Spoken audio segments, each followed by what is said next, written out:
Welcome to EFTM, and today I'm on a freezing cold Melbourne day in the hills outside of Melbourne, and I've got for you the chocolate paddle pop of electric cars. I'll explain. In the meantime, hit subscribe, ring the bell, we'll bring you all the notifications right here on the YouTube channel for EFTM. There is a lot to unpack about this vehicle.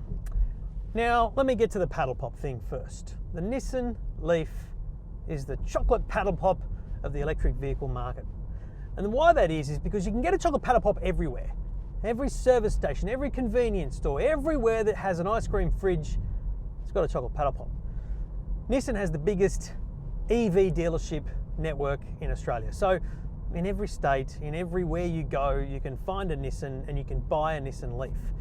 That's why I'm saying chocolate paddle pop.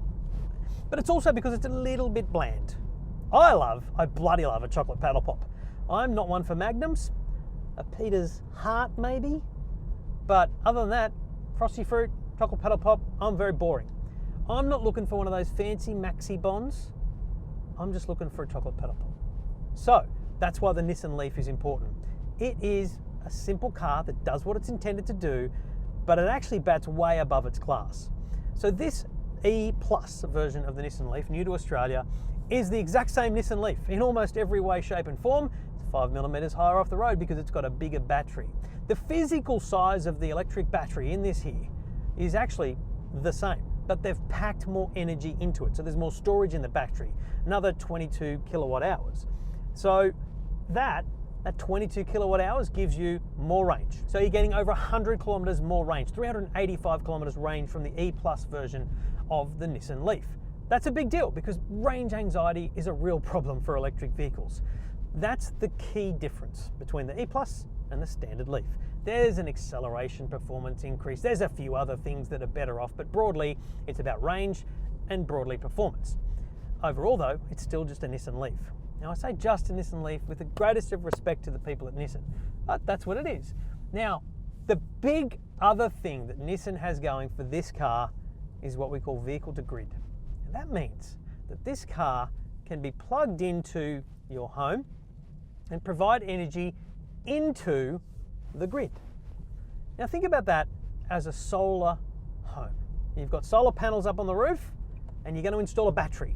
Big deal. People get very excited about these batteries you can get for your house now. The battery is there so that when the solar's not working, you can draw energy from the battery.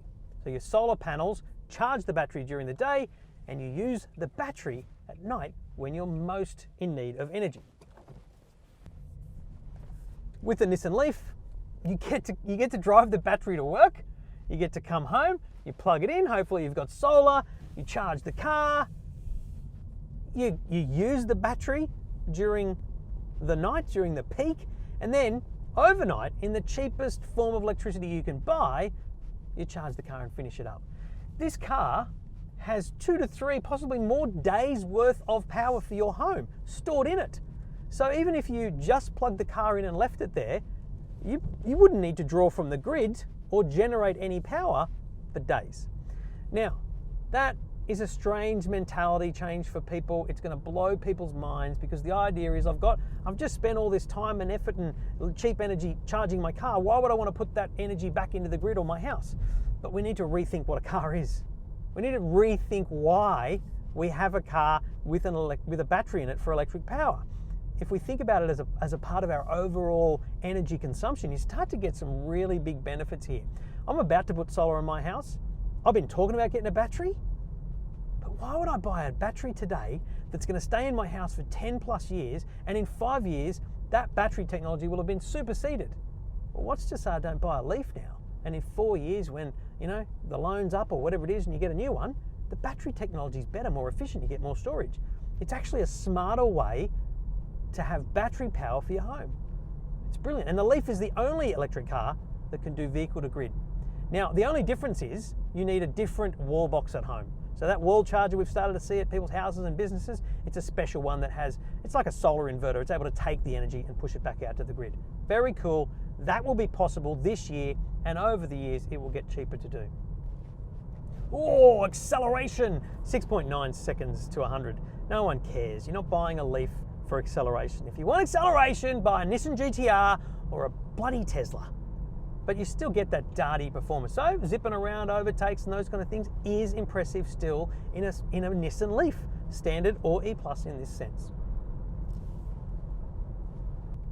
Now this car is $10,500 more than the standard Leaf. You get a 22 kilowatt hour more storage in it. You get more range, but it's $10,000 more. My initial reaction was, you people are kidding yourselves. But then, Ben, the electric guru from Nissan, said the 22 kilowatt hours, that's just less than 12,000 AA batteries. If you go to Woolies, it's going to cost you $17,000. Well, Ben, you stuffed up your calculations, my friend, because I went to IKEA, cheaper batteries. But I costed rechargeable batteries, because this is a rechargeable battery. 12,000 rechargeable AA batteries, $44,000. So you're getting 22 kilowatt hour of rechargeable battery under your bum here at a quarter of the price. That makes it worthwhile. And I think that's the sales pitch for this. Affordable battery. You're getting an affordable, bigger battery to give you range when you need it. The average person doesn't need it, and the Nissan Leaf is for the average person. It's not for someone who wants a Tesla. You're never going to buy a Leaf if you're thinking of buying a Tesla. Just keep striving for ludicrous acceleration, whatever it is you need. But if you want to go green and you want to be part of the future of reducing your own electricity bill, electric cars are a big part of that, and the Leaf plays a role because it's the only one that can help you with that vehicle-to-grid communication of power. It's actually opened my eyes. It's opened my eyes to that concept and that theory. I see it, I understand it, and the Nissan Leaf is your best option. So if you want to go green, you want to reduce your bills, you need to be thinking about electric car, you need to be thinking how the Nissan Leaf plays a role. Now Nissan, like all car companies, is saying we need the government to show leadership. And I get that. They want the government to say we want net zero by this time. But in the end, none of that helps the average consumer who's being asked to pay $60,000 for an electric car. I love it, it's a great car, but it's a very expensive car for the size that it is. And the average family is still looking at size, seats, storage, and this is just going to look expensive. So we're still in an early adopter phase. That said, if you are an early adopter and you are thinking EV, you have to drive the Leaf. Now we got to drive this car on freeways, some back streets. We are in the middle of nowhere here, but it's beautiful countryside, and we got to drive some twisty, turny country roads. Very, very nice. I got to tell you, it's a relaxing drive.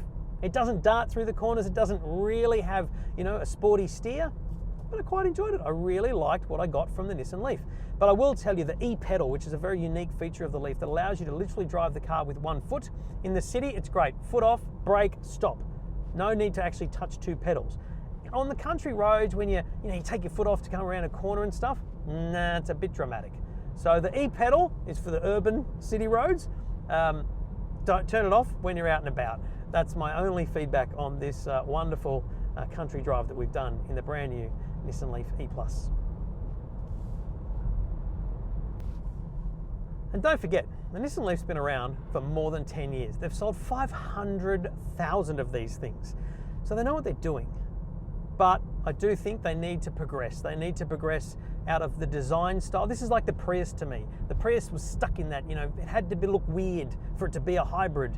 We finally got hybrids in a Corolla. So let's now take Leaf technology and put it in a Pulsar body. Let's put it in a standard look and feel. I know aero's important, but it doesn't have to be this funky. That's all I'm saying.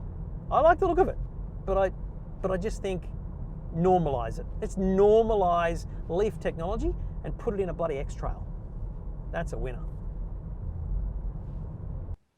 On the outside, it's exactly the same. In fact, the only difference between the standard Leaf and the E+ are the blue trims front and back. It's also 5mm higher, but not discernible to the naked eye.